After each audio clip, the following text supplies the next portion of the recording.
When we got our hands on a modern-day smartwatch for the first time back in 2013, we weren't quite sure what to make of this new paradigm. Here was a whole new category, with many wondering if it wasn't destined to take a place next to smartphones by providing a lucrative new revenue stream for manufacturers.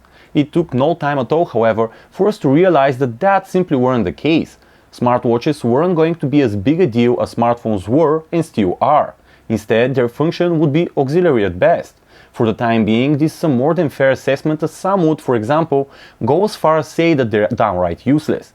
But there's a problem with that mindset, and one that LG has been trying to address with its latest smartwatches, but most notably with its new Watch Urbane. So what's wrong with the assessment?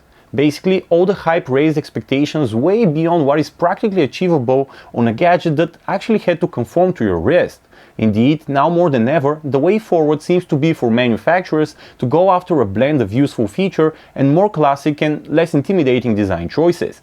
LG has taken this philosophy to heart with the Urbane.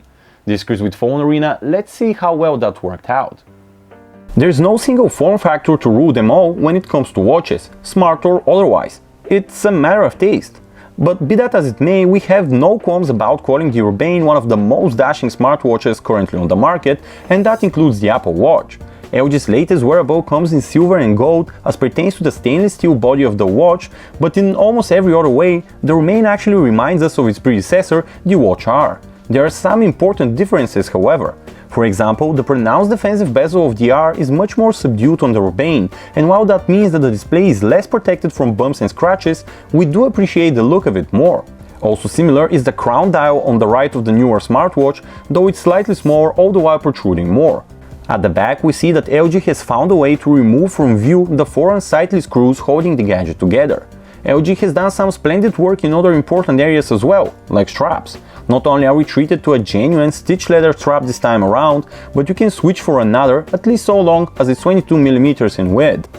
All in all, from the smaller, more elegant clasp and duo of free loops, down to the skinnier default strap, the water and dust resistant Urbane is LG's best shot at blending gadgetry with classic timekeeping yet.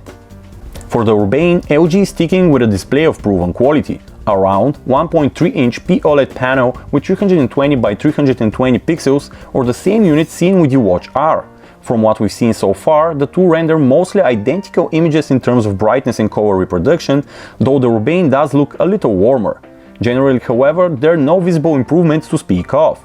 Unlike Motorola's Moto 360, the Urbane doesn't feature an ambient light sensor, which means that tweaking brightness falls on you. Android Wear allows you to do that from the main screen. Just slide down from the top and you can activate brightness boost. With summer right around the corner and all, this is sure to come in handy and soon.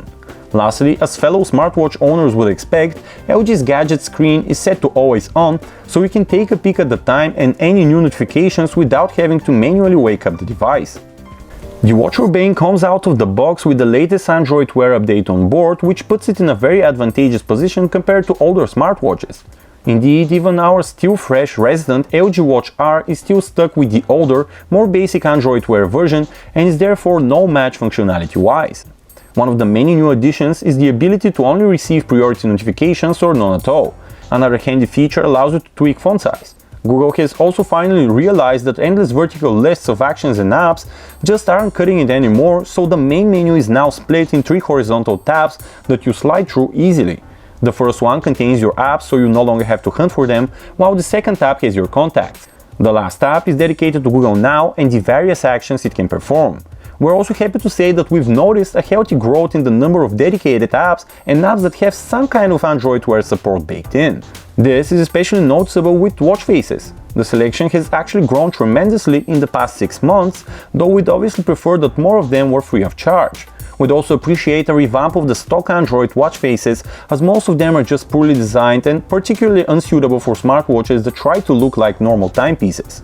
But by far the coolest new feature of the Urbane is the ability to call people through it, making it an excellent choice in situations such as driving. Of course, the calls themselves are relegated to your smartphone, but the watch will seamlessly download your recent and favorite contacts and will even whip out a dialer in case you need one. On a more negative note, Google's latest version of Android Wear on the Urbane is prone to crashes and slowdowns, and we found no obvious trigger for either. It's just something that we had to live with, annoying as it was. LG and Google better iron these out and quickly, as smartwatches are already a hard enough sell. If you've ever used or at least seen an Android Wear smartwatch in action, then there should be no doubt in your mind. The entire premise of the platform is to give you convenient access to Google Now.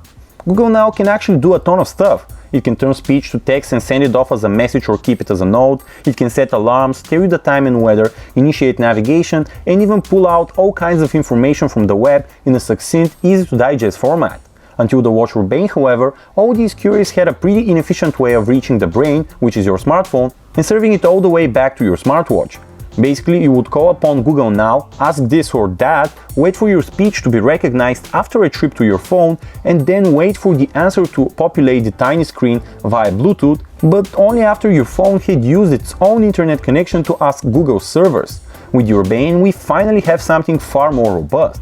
LG's new smartwatch actually has a Wi-Fi radio on board, allowing you to cut the middleman when you're connected to a local or a public network. In essence, speech recognition and resulting answers are being handled by the watch itself, so you're cutting out Bluetooth out of the picture. This cuts the time needed to satisfy your queries significantly, making Google Now a far more enjoyable piece of functionality. An accelerometer, a gyroscope, a barometer, and even a heart rate monitor. These are the tiny sensors in the Watch Urbane that allow it to assume the role of a fitness and health tracker. It can count your steps, estimate altitude and how fast you're going, and even measure your heartbeat. All of this is information that dedicated apps can make good use of to provide you with an overview of your workouts and suggest improvements. But you don't need to depart the Google ecosystem unless you want to. The Android maker's Fit app, while bare bones, can keep track of your activities. Over 50 different types actually, including wakeboarding, water polo, Zumba, yoga, and many more. Unfortunately, this is still very much a manual process and very far from a plug-and-play type deal, so if you're serious about your training, then look elsewhere. LG is using the same processor and memory chip that it used with the Watch R for the Watch Urbane. We're talking a 1.2 GHz Qualcomm Snapdragon 400 chipset with 512 MB of RAM available. Like before, the configuration is capable of pushing the software at very agreeable speeds, save for the aforementioned occasional slowdowns. If anything, we'd argue that the Urbane even feels somewhat more responsive than the Watch R, despite the identical hardware. As for storage, there are 4 gigs available. You can't watch the last episode of Game of Thrones on the 1.3-inch display of the Watch Urbane even if you want it. In fact, you can't even listen to music through it. It has a microphone but no speaker. Indeed, the only media purpose the Urbane can serve is to offer you quick access to playback controls. Next, back, volume up and volume down. We've noticed that this is especially useful when behind the wheel, at least if you stream music from your phone to your car's system over Bluetooth and have no controls for it on the steering wheel. That way, you don't have to take your hands off at any time. Even better, third-party apps like SoundCloud and Play Music push controls to your device too. Like the LG Watch R, the Watch Urbane also comes with a plenty generous 410 mAh battery embedded within its body. That's why we are easily able to squeeze a day of usage even when notifications are bombarding the watch every few minutes. In fact, when we go easy on it and use it as we would on average, we usually manage to get 2 days on a single charge, so longevity remains a considerable advantage of LG's line of smartwatches. For charging, LG is providing you with a small, micro-USB connected cradle, which is about the size of the Watch Urbane's body.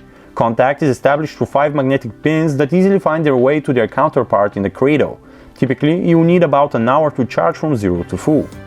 In conclusion, out of all smartwatch makers on the market right now, LG is one of very few that seems to get it. A smartwatch needs to blend in and not stand out in order for people to consider purchasing it. It also needs to be well designed, made out of respectable materials, and not require constant charging. LG has arguably scratched all of these requirements off the list with the Watch Urbane. We also appreciated the organizational nature of the latest Android Wear update, which turned chaos into order and even brought a few extra features to sweeten the pot for prospective buyers. Some of them would argue that the $350 price tag is steep, but then again, this is currently best in class, at least as far as the Android part of the world goes. Calculating for the $350 Apple Watch Sport, however, is a bit harder, for its feature set is currently sounding more promising, and we're expecting this to become the norm. After all, Apple's platform has always been the more lucrative choice for developers. Of course, if you're considering one, you're unlikely to be thinking about the other, seeing as how they're both limited to competing platforms. A choice that you will have already made before even shopping for a smartwatch. As a standalone product, however, we have to call it as we see it. It's a near tie.